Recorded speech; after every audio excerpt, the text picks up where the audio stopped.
welcome to another great episode of The Stoop, where we talk hoops, hoops, and more hoops. I'm your guy, TJ, and we're looking for another great dynamic conversation. But listen, before we get into it, I got to introduce my player partner, my co-founder, my man with the plan, the man who always shows up, 50 grand. Say hello to the people, sir.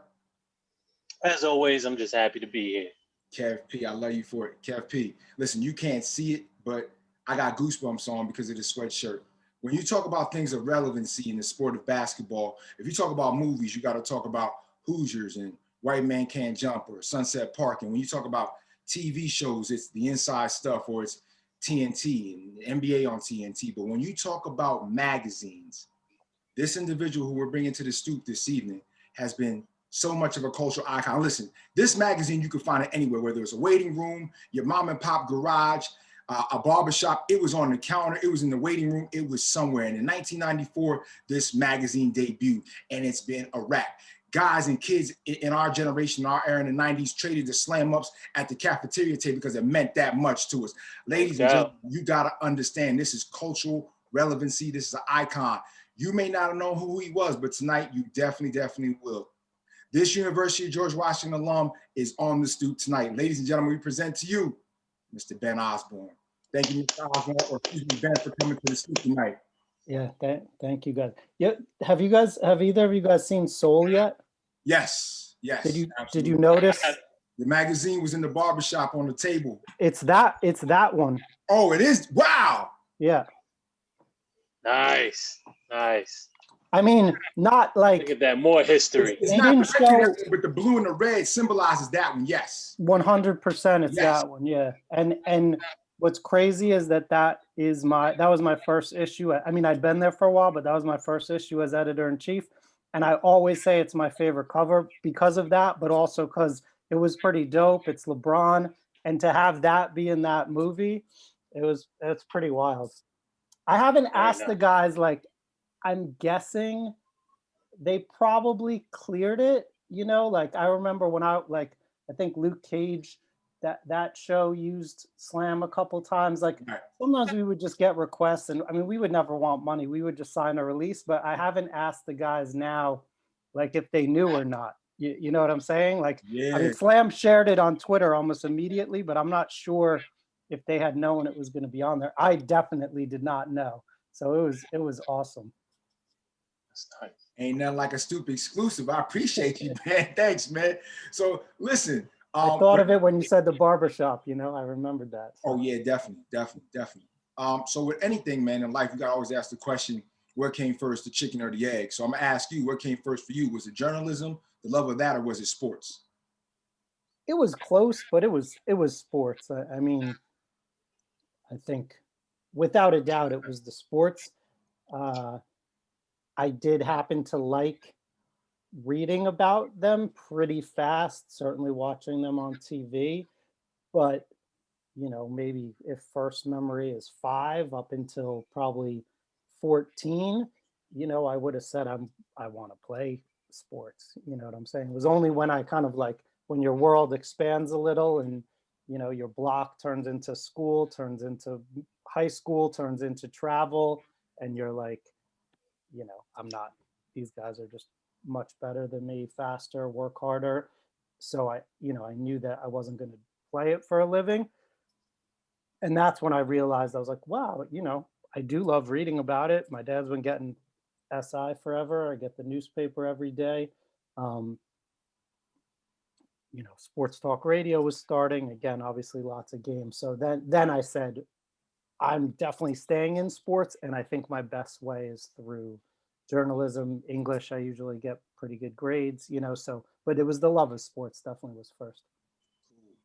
Cool. So you mentioned SI and our forefathers. When I say forefathers, I mean my father as well. I had my uncle, especially God rest his soul, my Uncle Harold, had every issue of Sports Illustrated. And I got a lot of his to this day.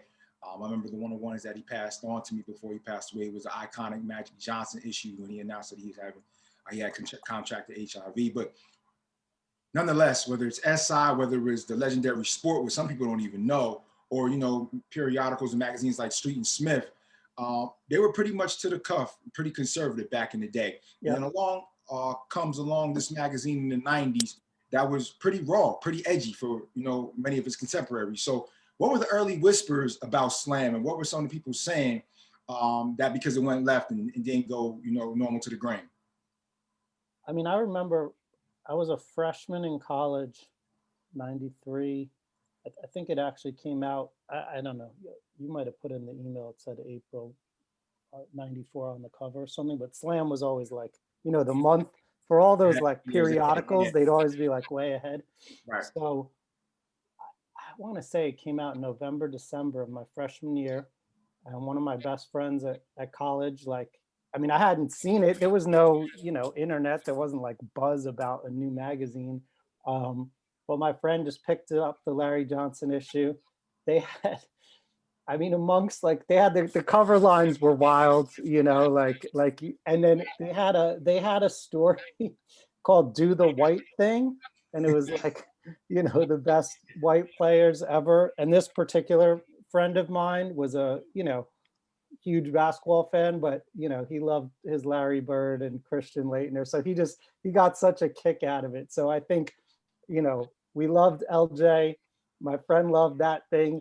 And then literally you could tell from the cover, you were like, yo, these guys are definitely doing it different. So I remember that one very well. That ended up all over my buddy's, you know, apartment or dorm room wall. And then I don't know. I don't think like I heard a ton about it. You know, I think I saw that Jordan one, and then I don't remember what Pippen. I think the first issue that I like made sure that I loved Pippen. That was probably like Slam 8 or 9, so maybe like sophomore, junior year of college. And by that point, you know, they were getting great photography. You know, Tony Gervino was kind of getting in a rhythm as editor in chief. And I still wouldn't say it was like talked about in journalism circles, or certainly not to college students, but I know I was hooked kind of from that point on, whatever that Pippen issue was, 8, 9, 10, something like that. Right. To the point that, you know, when it came time to finish college, I was working at the Washington Post, but I grew up outside New York. I knew I was moving home. And so my, you know, strategy, if you want to call it, to get a job was to send letters to places in New York City, which was, you know, thankfully media capital of the world. You know, I'd majored in journalism. I'd been at the Washington Post. I'd had some published articles. I'd been the sports editor of the paper at the school. So I felt, you know, pretty qualified. And, you know, I probably sent letters to 4 newspapers and 7 or 8 magazines, Slam certainly being, you know, basically at the top of my list. So that's what I'm saying. It happened pretty fast. Like find out about it freshman year, sophomore, junior year, like think it's the coolest magazine, to, you know, this is one of the 10 places that I'm going to send a resume and cover letter to. And, you know, after I moved back home, you know, I don't think maybe I gotten a couple email, you know, email was just starting, although I had sent it by mail. I was into Vibe was kind of new then too. Like I definitely was like, oh, maybe I could work at Vibe. But I hadn't heard back from them. It was like a Westchester newspaper. But in any event, like no one had offered me anything outright. So I was going to I start beg to differ, sir. Somebody did. And No, you but turned them down. who? Maxim. Yeah. Am I not mistaken? Because you thought, I don't really see where they're headed with this. But I don't know if they offered me that's a great memory. I probably did say that. I definitely went to that woman's office. I don't know if she offered me a job though. That was right around the same time though. You're absolutely right. But in any event, I was dead wrong about that. I mean, long term, I was right. Yeah. But short term, those magazines, Maxim stuff, you know, King we'll talk about in a second, you know, they did have their heyday. I can't remember if ESPN, the magazine, was just starting. Like I really I thought that magazine looked good. But in any event, I call Slam, and like it was so much of this is luck, guys. I mean, I'm sure I would have landed somewhere, but you know, Slam had they didn't even really have a program. It was only 3rd or 4th year they existed, but at least they had hired a kid that they thought was going to be their intern for that whole summer and he happened to have just quit. Like I never knew the story behind why, but Wow. they, they were like, oh yeah, I remember, we got your resume. Actually, can you come in like this week? We have a lot of transcribing that needs to be done. So they basically promised me 3 days work to like transcribe Tony Gervino's interviews for Reebok. They were doing like, do you guys remember, like sometimes they would put CDs or DVDs like either Yes. bound in, or they'd wrap them in the plastic. Yeah.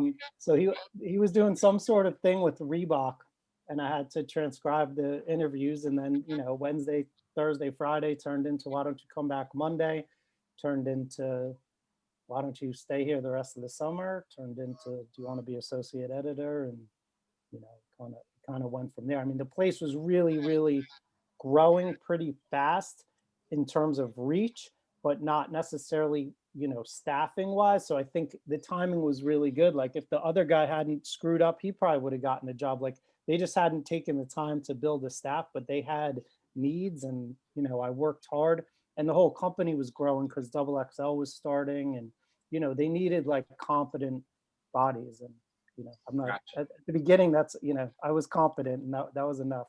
Gotcha. I believe everything happens for a reason. That wasn't a coincidence. It was supposed to play out that way. And in turn, you were able to turn that into something else. And I'd like to touch on that as well. You put out a book, Slam Kicks, Basketball Sneakers That Changed the Game, which highlights the top 33 game-changing, coveted, beloved sneakers ever. Now, most people, there it is. Now, most people, they'll do a top 20, maybe a top 50. You may even get a top 25. You guys did 33. Why 33? Does that number have some significance? Not exactly. I mean, I was trying, like I said before, I was trying to find some notes on it. I mean, the list was kind of ultimately it was my responsibility, but I got a lot of help from Russ Bankston for sure. Abe Schwadron, who I think was our Kicks editor, talked to Scoop and various kind of experts, and probably started at like 60. I think the most the book could have been was probably 50, but it felt like we were some were stretched. We wanted them to really be special. And then you know I don't know. I think we basically landed at, I mean, I would choose 33 over like 31, 32, or 34. I do think it's a cool kind of basketball number. Right. I figured it had something to do with basketball. That's Yeah. So, and you if did it mention wasn't going to Pippen be, earlier. if it wasn't going to be like 30 or 50, I do think it has a historic ring to it, but it wasn't, the goal at the beginning was just like somewhere, with the publisher in mind, like they knew how many pages they wanted. So it was like, well, you could really do anything from like, again, like 30 to 50. So 60 got down to 50, but if if it went to 30, we felt like there were some good ones being left out. So I mean, it was pretty natural, just that like these are the shoes that meet the criteria of, they really had to be made for basketball, they had to be relevant on a court, and then they had to live on after. And I think if we did it now, it would be harder. There's a lot of Absolutely. there's a lot of newer. I mean, I feel great about the old stuff that we covered. Obviously, the Jordans and some great old Adidas, Converse. Like I think we did a good job with the history, and I wouldn't want to kick any of those out. But I think there's only one Kobe. I think there's only one LeBron. There's no KDs. There's no Kyrie. Wait. Hold on, Ben, because that's my question. So you're getting into it. So my thing is, you guys started out with the 33, but as you're mentioning, what would be some modern day honorable mentions now? Because you guys did do a lot of old schools. You guys did the Mike Ones, and you did the Clydes from back in the day. A lot of the Adidas sneakers that were worn from the 80s guys, and some of the, like the Mark Aguirres and those guys. But what would be today's honorable mentions, if you don't mind? Continue, please. Yeah. No, it's a good point. And that's why I say I think we'd have to do more, because I wouldn't really want to take, there's too much of that kind of history erasing to begin with. So I'm really proud of, I'm sure the average reader of this is, I don't know. I mean, I a lot of people our age got it too, but I think generally it's probably a pretty popular book with teens. So they would just not know about that stuff. But yeah, I think that, the Kobe, the Kobe line was good, kind of gained even more respect as he grew older. And then, not that his tragic passing makes the shoe better per se, but I just think that, they just became so coveted. So I think you Yeah. have to have another couple Kobe's in there. LeBron's had his moments. I've always liked the LeBron line. I mean, his first shoe, the sevens. I think we only put the tens in there. So probably a couple more LeBrons. Um, I think you'd have to do a KD just because of his relevance. Um, Kyrie, probably a Kyrie. I don't know. I mean, I'm not like I don't know. They sell, like I Yes, do think you do. kids like them. So I don't know. Maybe he'd be an honorable mention, but I would think we'd go at least to 35, and get another LeBron and Kobe in there, and then the KD Kyrie would maybe be leading honorable mentions. Okay. On the leg. Something like that. Cool. Cool. As you stated, you started out as an intern at Slam and then came up through the ranks. Along the way, you also contributed to King and XXL. All three are significant within the culture. Did you have an understanding of what was, being done at that particular time, or was there something looking back at it and you go, man, we really did something?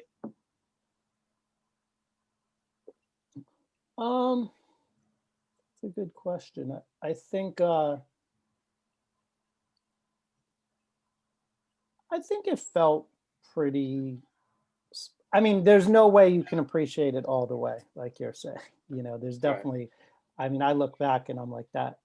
These were dream years professionally, and I think, Slams is as healthy as ever, and so that's kind of fun to think about and know that I was a part of something like that. And really to this day, the guy that founded it is Dennis Page, is still very involved. So that one's like the most linear, and was the closest to me, and that's why I was working there, etc. Double XL kind of came a little bit after that. I did love hip hop, like I said. Vibe was a place I would have loved to work. It wasn't quite as revolutionary the way Slam was because Vibe had just started. It was the source, but they did a great job. My most special thing with Double XL was working at Great Day in Harlem, an incredible day in 1998. Yeah. I was there all day. I helped sign in every artist that showed up. I was taking Datewan Thomas were like, basically in charge of like matching, labeling the whole photo. Gordon Parks shot it. I got Rakim's autograph. I mean, that moment alone felt amazing in the moment, and has to this day. There's been documentaries about it. So that was incredible. And then King felt pretty special when you think about the fact that, like we said before, Maxim became a big thing. Stuff became a big thing. You had British magazines like FHM, obviously GQ and Esquire. The men's magazine had been a thing historically, and then had become a hot kind of style of publication. And there hadn't been one for, basically designed more for men of color. And it was really Datewan Thomas's idea, and he and I had started like the same time. He was an intern at Double XL when I was an intern at Slam, basically the same age.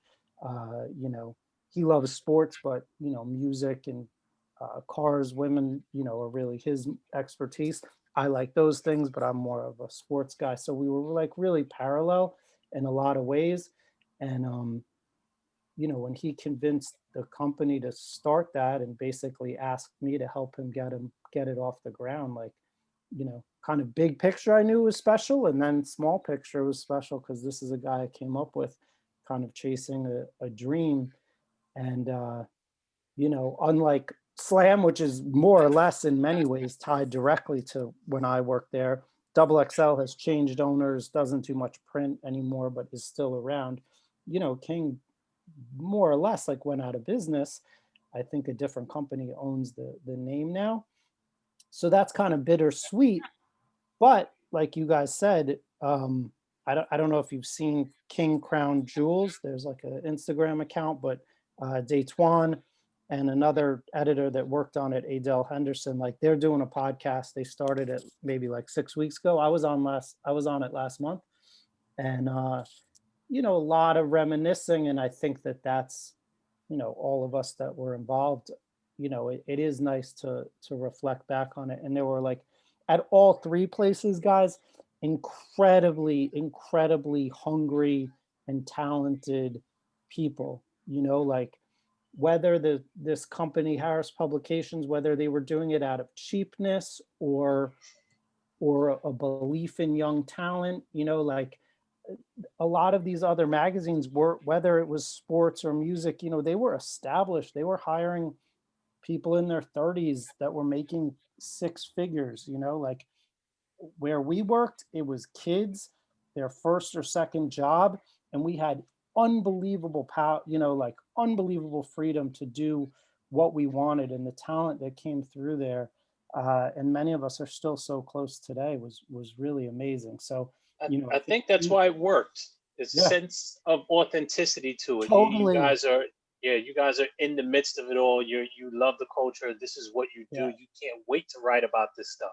Yeah, it was So it works out there like was that. so much passion, man. There really was. So I think, all three, again, at least to me, I reflect a little different on all of them, but all certainly special. And I think, the King one is one that, there's a lot of kind of nostalgia around it right now. And I think it could, I told the guys, like, I think that podcast could get a sponsor, maybe turn into video. Obviously they got so many famous, women on the cover, and we're a big part Absolutely. of breaking some careers or growing, exploding some careers the same way Slam, was the part of a rise for a lot of young players. So. Much like the Stoop, Slam didn't just cover basketball. You guys kind of set the stage for media that embraced basketball and its ties to the hip hop culture. I now have a better understanding that because you had such young people there that probably played a large part into it. But it's obvious that early on, the advertising in particular was geared toward that. Did you guys go out and seek some of these advertisers, or was it vice versa, where they sought you guys out? Because you had a lot of record labels, you had there was a lot of different things that were culturally based that kind of played into it. I think that's a chicken or egg question too, that, certainly a Dennis Page would be more equipped to answer than me. I think that, as far as the tone, like for one thing with Slam, like Russ and Tony were just like insane music fans, really all very much hip hop, but, metal, hardcore, and just encyclopedic knowledge. So they set out to, like, almost every headline was inspired by music, so that was like number one. So that was going to give it a voice. And they were just, again, any new song that came out, they knew about, they were going to reference. Then it was not forced on players, but unlike other magazines that might have wanted to present a certain image, the only goal of Slam was to let guys be themselves. That was it, so that meant jewelry if you want, no jewelry if you don't want. Play music at the shoot and talk about it if you want. Like, we let them drive the bus. Inevitably, that meant lots of music, lots of discussion. If we hired a photographer that had also shot rappers, lo and behold, the players would open up more, shit like that. They matched they had the Roots hang out with Allen Iverson. They had Anthony Mason hang out with the Beastie Boys. You know, like, so that all happened pretty organically. Then when it came to the ads, you know, which was never my job, my impression was a little bit of both. I mean, those companies were spending money. They knew that Slam was reaching, you know, a similar audience. And I think Slam was a pretty affordable option. Like, I think it was a marriage of convenience. And I think it worked for Slam. Certainly Slam got all the sneaker ads too. I think for a place like King, it backfired a little, and I think Daytwan would agree with me. Like, I feel like the guys doing the sales kind of took the easy money a little bit. And if we were going to really compete with GQ or Esquire or places where because we had good paper, besides the girls, like we did some great articles, you know, good fashion content. Like, I think that those of us on the editorial side wished that they would have maybe held out for sold ads for more expensive to like maybe more, you know, just a different advertiser or, you know, so I think that for King to run some of that same playbook as Slam and Double XL hurt it a little bit, but for Slam and Double XL, it was pretty perfect. I mean, it was like the same folks are listening to this music, they're watching these sports, they're buying these sneakers, and it's like an affordable, you know, Slam doesn't need to charge $1 million for an ad, and this company doesn't need to pay that. So it was a good symbiotic relationship, I would say, for certainly for Slam and Double XL. You know, in my opinion, maybe not the best strategy for King. Definitely. So then whether it's 84 or it's 92 or 94, 2003 as well, the NBA seen some of the most prolific talent to date come through these drafts, but nothing like we've ever seen in 1996. 1996 arguably is probably the most dominant draft in NBA history. However, there's an urban myth, or what we call a hood legend. The great Allen Iverson, the #1 pick, was never involved in the cover. So the question is, to your knowledge, what is the story about that in part one? And part two, did you guys know then that it would be as historic as it is today? Because you go to eBay now, that cover is in the thousands for the authentic issue from 96. So talk a little bit about that, man. Yeah, well, you know, that was, I didn't work there yet, Right. but certainly there was a lot of pride, you know, in it, even when I started a year later in 97. You guys have to get this special issue if you don't have it already, that they put out about 3 or 4 months ago. Yeah, recreation of it. I have it somewhere. No, not where, like, it's they just interview like all the guys from it. Okay. And they tell Tony and Scoop tell the story of Iverson, which is that he just up and left. It was like it was the rookie transition program, Right. which the NBA would do for the rookies. And I think it was like a 3 or 4 day thing. And Slam had been promised, you know, 10 minutes the last day, quick setup with an NBA photographer. And, you know, I guess Allen's rep had preceded him a little, to the point that, you know, Tony laughs and Scoop about how they were nervous like every day that he was going to leave. But he did stay more or less through the mandatory NBA things, but either late the night before or the morning of, he jetted. So I don't think the guys knew till they showed up. Like, I think the players just knew they were going to like a NBA photo shoot. So it's not like Allen was knowingly blowing off Slam, but he was just like, I'm done with this rookie transition program. I'm out of here.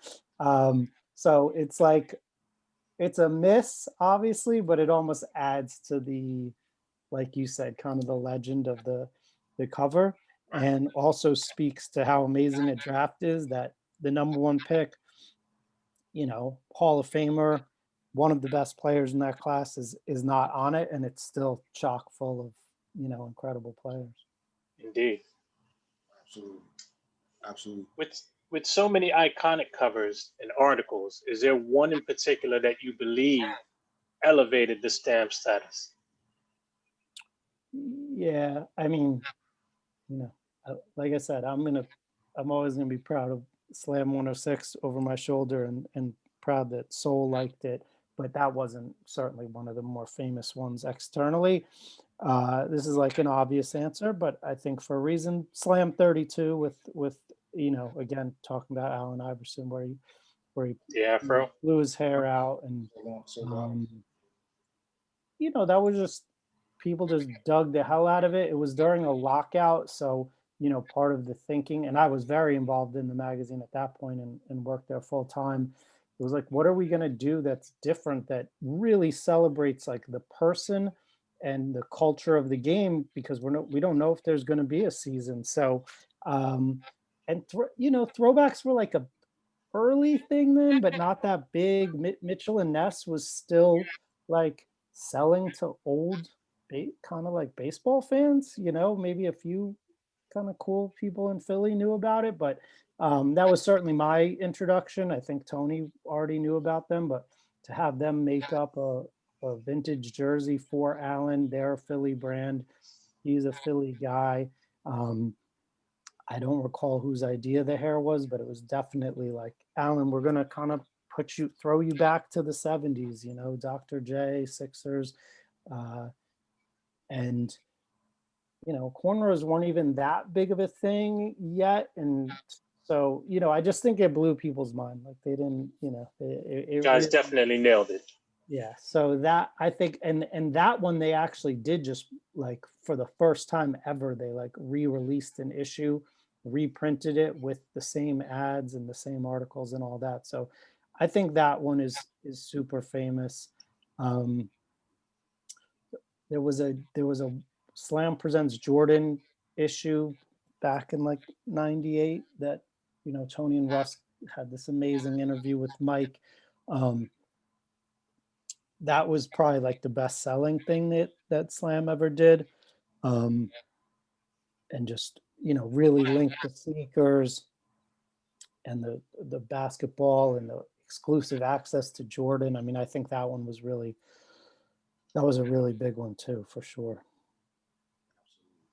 So, Ben, in 1994, Grandma graced the cover, which we already talked about, was the premiere and debut issue.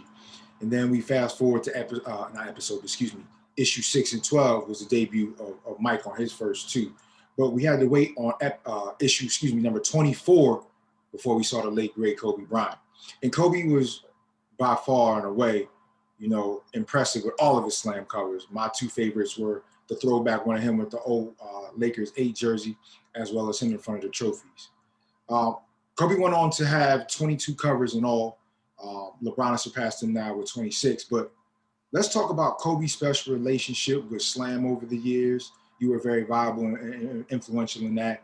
Talk about where you were when you heard the unfortunate news, and how was the marriage and the legacy were always linked between Kobe and Slam, in your opinion? Yeah. Well, I think, I think they'd had him. They definitely knew about him. Russ knew about him from, what's it called? The Round Ball Classic. Slam was a couple years in, and I think realizing the founder, Dennis Page, loved high school hoops. So I think the guys knew we got to get in with these young players. Incidentally, on a personal level, and this is a pretty neat thing. One of my best friends growing up was just a diehard Laker fan, and the Lakers were playing the Sixers on the night before Thanksgiving, his rookie year. So I was driving back from DC, met my friend in Philly, went to Kobe's first game. This is before I worked at Slam. I had nothing I wasn't there for work. Just here's this incredible rookie. He's from Philadelphia. Very special. The two of us, me and my friend from high school, we went to Kobe's last game in Philly also. Again, not for work, with tickets. And I'll always remember that. So just to say, like, I certainly was very aware of him before I was working at Slam, so I was a good fit. I think we were still almost early with him if you consider that all he'd done, he had the rookie season, but he had the really bad, playoff series with the Jazz. He'd had the air balls, and certainly all the other publications you're talking about, they weren't about to put him on the cover yet. I think he was seen as like, sure, he's very talented, but maybe a little arrogant. Like the jury was out in his second year, and so, shout out to, again, like mostly Tony for the idea, like, let's put this guy on the cover. I don't know if you looked it up for this, but they hired Cheo Hodari Coker to write the story. Cheo has gone on, he was like the showrunner for Homeland. He did Luke Cage. So that's why, like I said, Slam was in Luke Cage. I mean, Cheo is like a Hollywood legend, and he wrote the story. He went on the team plane with Kobe and the Lakers. I mean, it's an awesome story. It's very, very long. I think it's the only thing he ever did for Slam, but we really like started with a bang with that relationship. And I think it helped.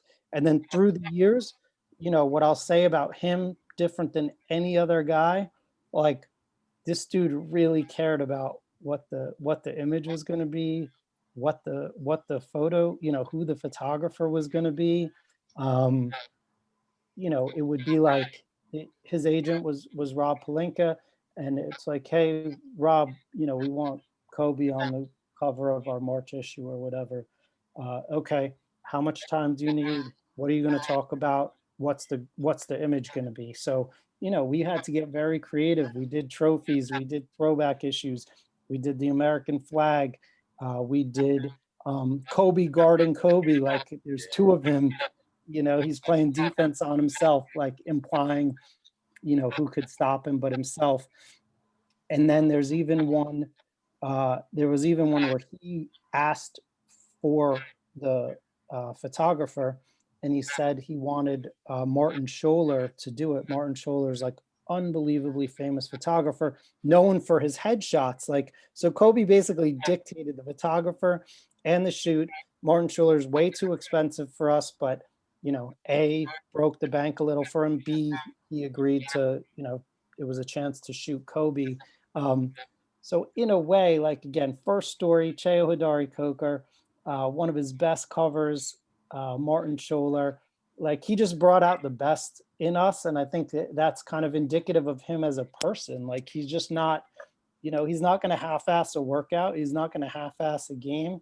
And he was not going to have, some people didn't even care about being in Slam. Others, oh yeah, dope, I'll do whatever. Like that, Kobe didn't whatever anything, like this teenage basketball magazine, like, no, I'm gonna make it, it's gonna be special. And the snake, we did a fucking cover with a snake. Like, he really pushed us, and the fans responded, and it was I think he had a good relation. I met Kobe a few times. It was always cordial. I wrote about him a couple of times, but I wouldn't say, like, I don't think he never had my phone number or anything. But there's editors at Slam that he was close to. Really, I think that he liked how we reached fans. He wanted to kind of be one of the guys, but in a special way. So really, really unique. And to answer part two, it was pretty fitting. I picked up my daughter's 13 now. She was 12, last January. She was at a friend's house, and we were going to the playground to shoot around. And that's when we heard. And it was kind of crazy at the playground. Gathered our thoughts a little. We did shoot around for a little while, kind of in shock, but it also felt appropriate. It was cold, but Kobe was shooting when it was cold, and then I kind of had to shift into work mode because it was just such a big story. And Bleacher Report, we had a responsibility. I thought, and we had editors and writers, on a desk 24/7, but I was editor in chief. Generally speaking, I wasn't, I followed pretty regular hours. you know, it wasn't normal to be on long Google Hangouts on a Sunday afternoon, but obviously that was one of the most memorable days. And I think that was a little weird for me and probably other fans, because we didn't get a chance to necessarily think about it like that. And even more so, some of the Bleacher Report writers at the time, I mean, Howard Beck, two of our most famous writers, basically, Howard Beck and Jonathan Abrams, like, they've been around Kobe a lot. They're both from California. I mean, Jonathan is from LA. Like, you know, Howard Beck covered the Lakers in the championship years. And, you know, we're asking, like, it was a really wild merger of, like, you know, it was like you know, we're talking about the kids at Slam and Double XL and all the passion that brought. Kobe's passing brought out kind of a different grown up version of that, where, you know, really, really accomplished growing up journalists had to turn their emotion into content about this guy. And you know, look, people were going to mourn either way, and there was news about it everywhere, but it's also like, look, people are going to have an insatiable appetite to read about this guy. Like, let's have some pride and make it good. And those two guys in particular wrote beautiful pieces in like 24 hours. And it was really, really, it was really intense. So, you know, it's like, I'm glad I have those. I mean, I saw Kobe play in person a lot, but that I had those like 2 Sixer games where I was really there as a fan. And then I had these Slam photo shoots that were very cool. And then this horrible, horrible day where I'm with my daughter, but then kind of shift into work mode. And it's like, that's where you realize the importance of the job. It's sports. It's not usually life or death, but when something like that happens, people want to read and comment and, you know, chat about what happened. And I do think that Bleacher Report kind of rose to the occasion for that. And then the same Howard Beck, you know, we did a really good piece like in June on the 20th anniversary of Lakers Blazers, where we like relived that crazy game 7. And I think we talked about that. I mean, it was not originally like the concept, the 20th anniversary up, you know, has nothing to do with him passing away, but it added like a poignancy to it. And we got Shaq, you know, new interviews with Shaq and stuff. So yeah, I mean, Kobe like spans my professional life for sure. He almost grew up along with your career. Yeah, I mean, I think we were the same. We're like within 6 months of the age. I mean, Right. Yeah, TJ. So, you know, Ben, you as a journalist first, but also a leader as an editor in chief and doing some really prominent things. The thing about journalism, the authenticity of it all, is an opportunity for the writer to create an intimate and authentic relationship between the reader as well as the fan. What have we learned? What will we understand? What's going to happen up next based upon the pandemic? Have we lost the art of sideline reporting or locker room reporting because of social distancing? Do you think that'll come back because the fans really do need that touch, that feel, that interaction? What's your thoughts on that? How things changed, and what should we look forward to? yeah, that's a great question. I want to correct one thing. I'm an idiot. Kobe was like 3 or probably 3.5 years younger than me, but we were like, because he didn't go to college, but he was finishing high school when I was finishing college. So Gotcha.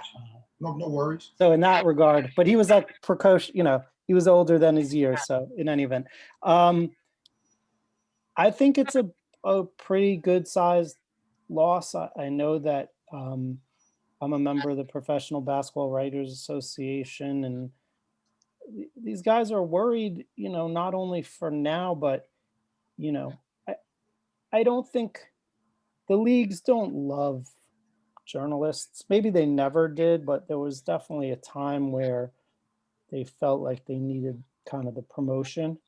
And maybe the players did to a degree also. You know, TV has exploded, social media has exploded. So I don't think that, I think people in my fields have been feeling insecure about where they fit in their ability to tell stories. since before the pandemic. And, obviously no one's complaining about no locker room access. No one's even arguing for that. But, the Zoom access is spotty and it's easier for guys to just blow stuff off.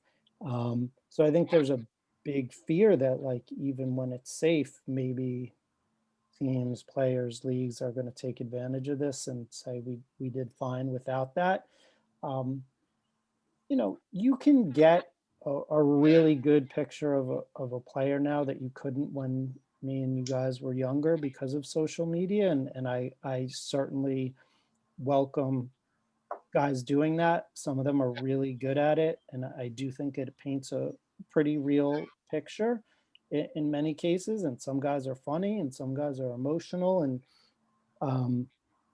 I think that's a great avenue. You should 100% be able to tell your version of your story, but it's it's biased. It's not like, same with the team, nets.com or at net, like, good for a team, good for a league. Promote yourself, but ultimately they're all in the business of making that team or that league or that player look good, and everything is not rosy like that. So, even if you're writing like, to me, a story that ends up being positive just hits harder when it's by a non-biased journalist that gets to hang out with you. So I don't know. I think that really good writers, really good outlets are still going to get opportunities away from the stadium, but that kind of ability to go to a couple games and maybe not need, an hour away from the court and piece together a story, because you could go 3 nights in a row and go to the locker room. That's lost. I think it is and will continue to be harder to get kind of balanced, well-reported, stories about athletes. And, like, I'm sure they'd say, well, I don't care. I'm not missing something. And in the very short term, they're probably right. But long term, part of Kobe's legend is great articles and shows that were made about him and Jordan and, tons and tons of, and LeBron, like the Sports Illustrated cover, the Slam covers, the quotes he gave Scoop Jackson, like, at the end of the day, of course, your social media feed is very, very powerful, but I do think that if someone uncovers your story or something about you on their own, um, I think it helps the legend building a little bit and tells fans a little bit more about them, or just a different angle. So I do worry about that a lot, actually. Can you tell us some of, well, let me preface it by saying this. We know about your tenure at Slam, and you also with Bleacher Report. How people consume the content between the two, from when you were at Slam and now at Bleacher Report, is completely different. But there are some similarities and there are some major differences. Can you share some of the similarities and differences that you see between the two? Yeah, I mean, Bleacher Report, which I'm not at Bleacher anymore, but Bleacher Report was big business. I mean, it's owned by Turner, which is owned by AT&T, and the revenue targets were massive. The audience was massive. Um, I think that there was plenty of people there that loved sports, but it was a business first and foremost. And, you know, covering news a certain way, that was a strategy. Making great social feeds and spending a lot of money and hiring, people that were good on Twitter to work on Twitter. Like, it was business. Many of these moves were very, very smart. They hired me and a lot of good editors and writers because they wanted to kind of improve reputation of Bleacher Report as a place that could do serious journalism. But there was no, there wasn't like a soul. It was a business around covering sports and delivering it to as many fans as possible in whatever way was going to drive the biggest audience and the most ad dollars. Slam, now has a very smart owner. It's not the same company as when I worked there, so I don't want to speak to what they're doing now. I think they're trying to become much bigger business, but in my 20 years there wasn't like a strategy. It was just have fun. And the ad guys were hustling, they were trying to make money, but we just did what we wanted and what we liked, and it was much smaller, much lower stakes, and really much more for fun, basically. So I'm an adult. I don't want to, like, one isn't necessarily better than the other. You can't become a hundreds of millions of dollar company just having a good time, but it's a little harder to have the good time at the big company. So I found one a little more authentic and pure and fun, but one to be a far stronger business. So Got it. So when it comes to NBA lore, man, one of the greatest things ever was the NBA top 50 players of all time. In your thoughts and in your mind's eye, looking back at that, do we need to expand that list, or keep it as it is? Do we need to add another 50, make it top 100? And why does that not have the mystique that it once had over time? well, they have I believe this is it was 96. 75. Yeah, it's the 75th, and there was a lot of hope that was going to happen. I guess I don't even know for sure that it's not, but there should be a 75 greatest. Absolutely. It would be incredible fodder for. It's interesting of the other thing we're talking about access. I mean, part of me wonders, like, are they scared to hurt some feelings? I'm not sure. Like, do they not even need the debate that would ensue? It would be awesome. I'm not sure. If you go back a year, there was a lot of talk that the 75th anniversary would be very special in a lot of ways. Uniforms, arenas, 75 greatest. I mean, maybe they stopped it because COVID, because they wouldn't be able to celebrate it properly. I'm not really sure. And again, maybe it's still going to happen. But yeah, I wouldn't jump to 100. I would just. It was 25 years ago. We did top 50. Let's do a top 75. I don't know. Basketball is weird with its history. The Hall of Fame is still kind of a myth. People don't understand the rules still of how you qualify.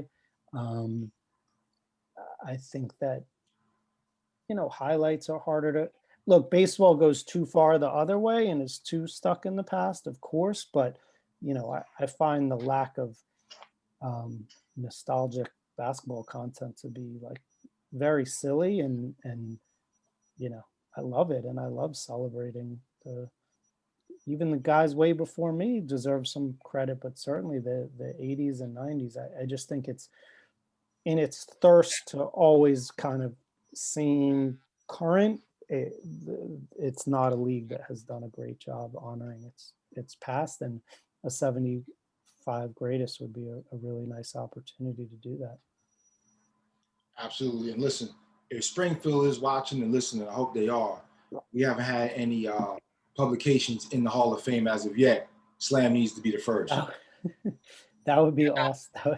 That would be great. Or just a Slam, let's put Scoop Jackson in the Hall. I think Peter Vessey's in there, probably Bob Ryan. Like, let's get Scoop Jackson in the Hall of Fame. Absolutely. So shout out to Scoop. Shout out to him, and his iconic run with Slam has been amazing what he's done. Ben, we really want to thank you for coming to the Stoop, man. It's been an honor, a privilege, and you really humbled us by being here, and just your mere presence and all of the gems and the knowledge that you dropped.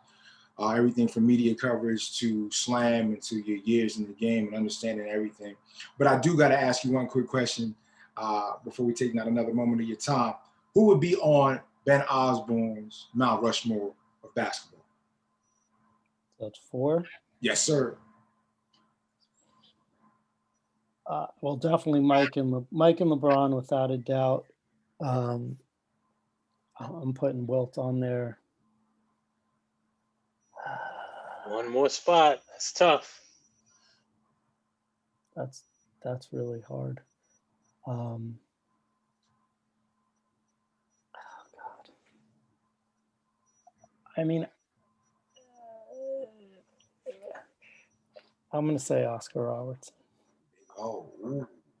I know given the emotions and everything, like you get some Kobe votes, but I don't think he's quite there basketball wise. But whatever. No, I don't care. You know, Mike and LeBron, anyone that wants to argue them as top two, I'm gonna yell pretty loudly, but 3 to 20, you know, there's a lot of, you know, if you want to tell me Shaq or Bill Russell or Magic Johnson, Kobe, you know, go crazy. But I didn't even see Oscar Robertson play in person, but just the numbers, the intensity, a lot of the bullshit he had to deal with. Like my hunch is that he's been overlooked a smidge actually. So I give him some. SI just did a good story on him last month actually, but I give him some. I'd throw him up there, teach the young kids a little. Absolutely. Well, once again, man, we want to thank you so much for coming to the Stoop. It's been really, really great and amazing just hearing you speak to us today. We wish you all the best in what you got coming up next. And thank you so much for being here. For my guy, Kev P, this is TJ and another great episode of Stoop. We'll catch you later. Take care.